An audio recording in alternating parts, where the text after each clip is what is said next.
Hi dear, welcome to the voice hub.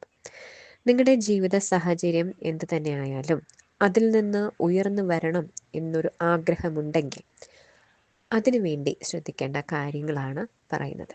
ഏറ്റവും ആദ്യം, ജീവിത സാഹചര്യം എത്ര മോശമായിക്കോട്ടെ, എത്ര നല്ലതായിക്കോട്ടെ, നിങ്ങളുടെ പ്രായം എന്ത് തന്നെ ആയിക്കോട്ടെ, നിലവിലുള്ള സാഹചര്യത്തിൽ നിന്ന് ഉയർന്നു വരണം എന്നൊരു ചിന്തയും അതിനു വേണ്ടിയിട്ട് പ്രവർത്തിക്കാനുള്ളൊരു മനസ്സും ആണ് ആവശ്യം. അതിലേക്കായിട്ട് രാവിലെ ഉണരുമ്പോൾ തന്നെ ഒരു ശുഭപ്രതീക്ഷയോടുകൂടി ഉണരുക, ഊർജ്ജസ്വലമായിട്ട് ഉണരുക. നമ്മുടെ ആ ഒരു ജീവവായുവിന് നന്ദി പറഞ്ഞുകൊണ്ട് ഉണരുക. ആ ഒരു ദിവസം നൽകിയതിന് ഈശ്വരനോട് നന്ദി പറഞ്ഞുകൊണ്ട് ഉണരുക. ചുറ്റിലുമുള്ള നമുക്ക് നൽകിയിട്ടുള്ള, നമുക്ക് ലഭിച്ചിട്ടുള്ള ഓരോ കാര്യങ്ങൾക്കും നന്ദി പറഞ്ഞുകൊണ്ട് ആ ഒരു ദിവസം സ്റ്റാർട്ട് ചെയ്യാം. അതുപോലെ നിങ്ങൾ നിങ്ങളുടെ ജീവിതത്തിൽ പലർക്ക് വേണ്ടിയിട്ടും പല സേവനങ്ങളും നൽകുന്നുണ്ടാകാം. കുടുംബത്തിന് വേണ്ടി, ബന്ധുക്കൾക്ക് വേണ്ടി, സുഹൃത്തുക്കൾക്ക് വേണ്ടി, ചിലപ്പോൾ നാട്ടുകാർക്ക് വേണ്ടി, സമൂഹത്തിന് വേണ്ടി, നിങ്ങളുടെ വർക്ക് പ്ലേസിൽ ഒക്കെയും പലതരത്തിലുള്ള സേവനങ്ങളും ചെയ്യുന്നുണ്ടാകാം. അവയ്ക്കൊക്കെയും തിരിച്ചൊന്നും പ്രതീക്ഷിക്കാതെ നിങ്ങൾ പ്രവർത്തിക്കേണ്ടതാണ്. നമ്മൾ ചെയ്യുന്ന പ്രവൃത്തി എന്തു തന്നെയായാലും അതിനുള്ളൊരു റിട്ടേൺ എപ്പോഴായാലും നമുക്കുണ്ടാവും. അതുകൊണ്ട് നല്ല കാര്യങ്ങൾ ചെയ്യാം, തിരിച്ചൊന്നും പ്രതീക്ഷിക്കാതെ തന്നെ ചെയ്യാം. നമ്മളിപ്പോൾ ചെയ്യുന്ന പ്രവൃത്തിയുടെ ഫലം അതെപ്പോഴായാലും ആ ഒരു വ്യക്തിയിൽ നിന്ന് തന്നെ ആകണം എന്നില്ല, ആ ഒരു സാഹചര്യത്തിൽ നിന്ന് തന്നെ ആകണം എന്നില്ല, നമ്മളിലേക്ക് തന്നെ അത് വന്നു ചേരും. അതുപോലെ തന്നെ നിങ്ങൾ എന്തെങ്കിലും ഒരു കാര്യം ഹോൾഡ് ചെയ്ത് വെച്ചിട്ടുണ്ടെങ്കിൽ, അതായത് നിങ്ങളുടെ ജീവിതത്തിൽ നിന്ന് സാഹചര്യവശാലോ വിധി കൊണ്ടോ മാറ്റപ്പെട്ടിട്ടുള്ള ഒരു വ്യക്തിയോ സാഹചര്യമോ വസ്തുവോ ഉണ്ടെങ്കിൽ അതിനെക്കുറിച്ച് തന്നെ ആലോചിച്ച് ടെൻഷൻ അടിച്ച് ഡിപ്രഷനായി നിങ്ങൾ അങ്ങനെ സമയം കളയാതെ, നിങ്ങളിൽ നിന്ന് അകന്നു പോയ ഒരു കാര്യം അത് പോയി കഴിഞ്ഞു, ഇനി നിങ്ങൾ നിങ്ങളുടെ കാര്യം നോക്കി മുന്നോട്ട് പോവുകയാണ് വേണ്ടത്. അതിനുവേണ്ടി മനസ്സിനെ പ്രിപ്പയർ ആക്കുക, അതിനുവേണ്ടി മുന്നോട്ട് സഞ്ചരിക്കുക എന്നുള്ളതാണ്. ആ ഒരു പെയിൻ നിങ്ങൾ അതിജീവിച്ച് മുന്നോട്ട് വരേണ്ടതാണ്. അത്തരത്തിൽ എന്തെങ്കിലും ഒരു കാര്യം നിങ്ങളിലുണ്ടെങ്കിൽ അത് നിങ്ങളിങ്ങനെ പിന്നിലേക്ക് വലിച്ചുകൊണ്ടേയിരിക്കും. നിങ്ങൾക്കൊരു ഗ്രോത്ത് ഇല്ലാതെ നിങ്ങളെ അവിടെ അത് പിന്നിൽ നിന്ന് വലിച്ചുകൊണ്ടേയിരിക്കും. അപ്പോൾ അതിനെ അതവിടെ ഉപേക്ഷിച്ച് നിങ്ങളുടെ മുന്നിലേക്ക് വരേണ്ടതായിട്ട് ഉണ്ട്. അതിന് നമ്മൾ മനസ്സിലാക്കേണ്ട ഒരു കാര്യം, നമ്മുടെ ജീവിതത്തിൽ വന്നു പോകുന്ന പല വ്യക്തികളും പല സാഹചര്യങ്ങളും പല വസ്തുക്കളായാലും അതൊക്കെയും നമ്മളെ പല പാഠങ്ങൾ പഠിപ്പിക്കുന്നതിന് വേണ്ടിയിട്ടാകാം വന്നിട്ടുണ്ടാവുക. നമ്മുടെ ജീവിതത്തിൻ്റെ ഒരു പുതിയൊരു കാഴ്ചപ്പാട് പഠിപ്പിക്കാൻ വേണ്ടി വന്നിട്ടുള്ളതാകാം. ചിലപ്പോൾ നമ്മുടെ കൂടെയുള്ള വ്യക്തികൾ പോലും നമ്മളെ ഓരോ കാര്യങ്ങൾ ഇങ്ങനെ മനസ്സിലാക്കി തന്നുകൊണ്ടിരിക്കുന്നുണ്ടാകാം. നമ്മുടെ ജീവിതത്തിൻ്റെ ഓരോ ഘട്ടങ്ങളിലും നമ്മൾ അവരുടെയൊക്കെ റിയൽ ഫേസസ് മനസ്സിലാക്കും. നമ്മുടെ ജീവിതത്തിൻ്റെ സാഹചര്യം എന്താണെന്ന് യഥാർത്ഥത്തിൽ മനസ്സിലാക്കും. അതുവരെ ഉണ്ടായിരുന്ന മൂടുപടങ്ങളൊക്കെയും അഴിഞ്ഞു വീണിട്ടുണ്ടാകും.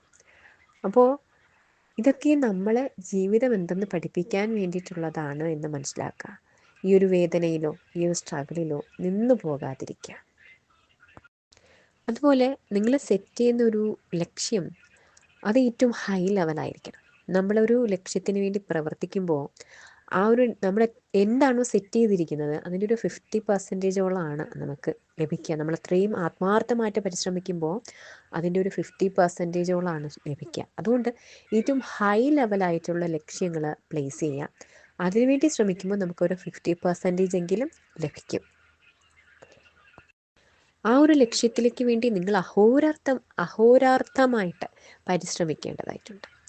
അതായത് സമയമോ കാലമോ ഒന്നും നോക്കാതെ അതിന് വേണ്ടിയിട്ട് പരിശ്രമിച്ചു കൊണ്ടേയിരിക്കുക. നിങ്ങളുടെ മാക്സിമം ഔട്ട്പുട്ട് കൊടുത്തുകൊണ്ട് ആ ഒരു ലക്ഷ്യത്തിന് വേണ്ടി പ്രയത്നിച്ചു കൊണ്ടേയിരിക്കുക. നിങ്ങളുടെ ലക്ഷ്യം എന്തു തന്നെ ആയാലും അത് മറ്റുള്ളവരോട് പറയാതെ നിങ്ങൾ സൈലൻ്റായിട്ട് പ്രവർത്തിക്കുക.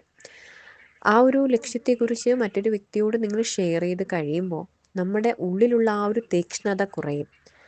അതുപോലെ ചിലപ്പോൾ അവരെ നിരുത്സാഹപ്പെടുത്താനും സാധ്യതയുണ്ട്. ചിലപ്പോൾ നമ്മുടെ ഉള്ളിലുള്ളത് അത്രയും വിലമതിക്കുന്ന ലക്ഷ്യങ്ങളായിരിക്കാം. ചിലപ്പോൾ മറ്റൊരു വ്യക്തിക്ക് സ്വപ്നം കാണാൻ പോലും പറ്റാത്തത്ര വലിയ ലക്ഷ്യങ്ങളായിരിക്കാം. അപ്പോൾ കേൾക്കുന്നൊരു വ്യക്തി ചിലപ്പോൾ അതിനെ നിരുത്സാഹപ്പെടുത്തിയേക്കാം, പരിഹസിച്ചേക്കാം. അതൊക്കെ നമ്മളുടെ ആ ഒരു കോൺഫിഡൻസിനെ കുറയ്ക്കും. അതുകൊണ്ട് ആ ഒരു ലക്ഷ്യത്തെ നിങ്ങളുടെ ഉള്ളിൽ തന്നെ ഒരു കനലായി സൂക്ഷിക്കുക, നിങ്ങളുടെ നെഞ്ചിലേറ്റിക്കൊണ്ട് നടക്കുക. ആ ഒരു കനലിനെ ഊതി തീപ്പൊരിയാക്കേണ്ടതും അവിടെ നിന്നും അതിനെ ഒരു തീജ്വാലയാക്കി കൊണ്ടുവരേണ്ടതും നമ്മൾ തന്നെയാണ്. അത് നമ്മൾ അത്രയും ഉള്ളിൽ കൊണ്ട് നടക്കുമ്പോൾ നമുക്ക് ആ ഒരു ലക്ഷ്യത്തിലേക്ക് വേണ്ടി ഒരു ഫോക്കസ് ഉണ്ടായിരിക്കും. അതിനു വേണ്ടി ചെയ്യാനുള്ളതെല്ലാം നമ്മൾ അത്രയും മാക്സിമം നമ്മൾ ചെയ്യും. ആരോടും പറഞ്ഞു നടക്കാതെ നമ്മുടെ ഉള്ളിൽ കൊണ്ട് നടന്ന് ആ ഒരു ലക്ഷ്യത്തിന് വേണ്ടി പ്രവർത്തിക്കുക. ആ ഒരു ലക്ഷ്യം നേടിയെടുത്തതിന് ശേഷം മാത്രം തൊട്ടടുത്തുള്ള വ്യക്തികളോട് പോലും പറയുക. ഒരു പക്ഷേ നിങ്ങൾ ആ ലക്ഷ്യം നേടിയെടുത്തു അല്ലെങ്കിൽ നേടാൻ തുടങ്ങിയെന്ന് തൊട്ടടുത്തുള്ള വ്യക്തികൾ മനസ്സിലാക്കുമ്പോൾ പോലും അവർ നിങ്ങളെ തളർത്താനായിട്ട് ശ്രമിച്ചുകൊണ്ടിരിക്കും, നിങ്ങളെ നിരുത്സാഹപ്പെടുത്താൻ ശ്രമിച്ചുകൊണ്ടിരിക്കും. പല വാക്കുകൾ കൊണ്ടോ പ്രവൃത്തികൾ കൊണ്ടോ ഒക്കെ അവർ ശ്രമിച്ചുകൊണ്ടിരിക്കും. അതിലൊന്നും നിങ്ങൾ തളരാതിരിക്കുക. അതിന് മുൻകൂട്ടി തന്നെ നിങ്ങൾക്കൊരു ചിന്ത ഉണ്ടായിരിക്കണം. എൻ്റെ കൂടെയുള്ള വ്യക്തികൾ ഞാൻ ഈ ലക്ഷ്യം നേടുന്നു എന്ന് മനസ്സിലാക്കി കഴിയുമ്പോൾ, അല്ലെങ്കിൽ നേടാൻ തുടങ്ങി എന്ന് മനസ്സിലാക്കി കഴിയുമ്പോൾ എന്നെ നിരുത്സാഹപ്പെടുത്താനായിട്ട് ഇന്ന ഇന്ന കാര്യങ്ങൾ ചെയ്യും. അപ്പോൾ എന്ത് വന്നാലും ഞാനിതൊന്നും ഭയക്കാതെ, ഇതൊന്നും എന്നെ ഏശാത്ത രീതിയിൽ ഞാൻ മുന്നോട്ട് പോകണം എന്നൊരു ഡിറ്റർമിനേഷൻ ഏറ്റവും ആദ്യം മുതലേ നിങ്ങൾക്കുണ്ടായിരിക്കണം. നിങ്ങൾ ആ ഒരു ലക്ഷ്യത്തിലേക്ക് അടുത്തുകൊണ്ടേയിരിക്കുമ്പോൾ നിങ്ങളെ ക്രിട്ടിസൈസ് ചെയ്യാൻ ആളുകളുണ്ടാകും, നിങ്ങളെ നിരുത്സാഹപ്പെടുത്തി നിങ്ങളെ വീണ്ടും സീറോയിൽ എത്തിക്കാൻ ആളുകളുണ്ടാവും. ആരോ എന്തോ പറഞ്ഞോട്ടെ, അവർ പറയുന്ന വാക്കുകൾ എന്തായിക്കോട്ടെ, ചെയ്യുന്ന പ്രവൃത്തികൾ എന്തായിക്കോട്ടെ, അതൊക്കെയും നിങ്ങൾക്ക് വളരാനുള്ള ഊർജമാക്കി മാറ്റി അതിനെ ഒരു ഇന്ധനമാക്കി മാറ്റിക്കൊണ്ട് നിങ്ങൾക്ക് മുന്നോട്ട് പോകാൻ സാധിക്കണം. അത്തരത്തിൽ മാത്രമാണ് നമുക്ക് വിജയം നേടാനായിട്ട് സാധിക്കുള്ളൂ.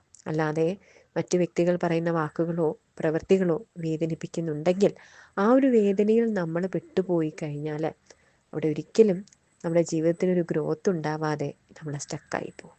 അപ്പോൾ എന്നും നിങ്ങൾക്ക് ഉയർച്ച മാത്രം ഉണ്ടാകട്ടെ. ആ ഒരു ഉയർച്ചയിലേക്കുള്ള ഓരോ ചവിട്ടുപടികളും അത്രയും കോൺഫിഡൻ്റ് ആയിക്കൊണ്ട് ചവിട്ടി ഉയരങ്ങളിലേക്ക് കയറുവാൻ നിങ്ങൾക്ക് സാധിക്കട്ടെ എന്ന് ആശംസിക്കുന്നു. Okay dear, thank you so much.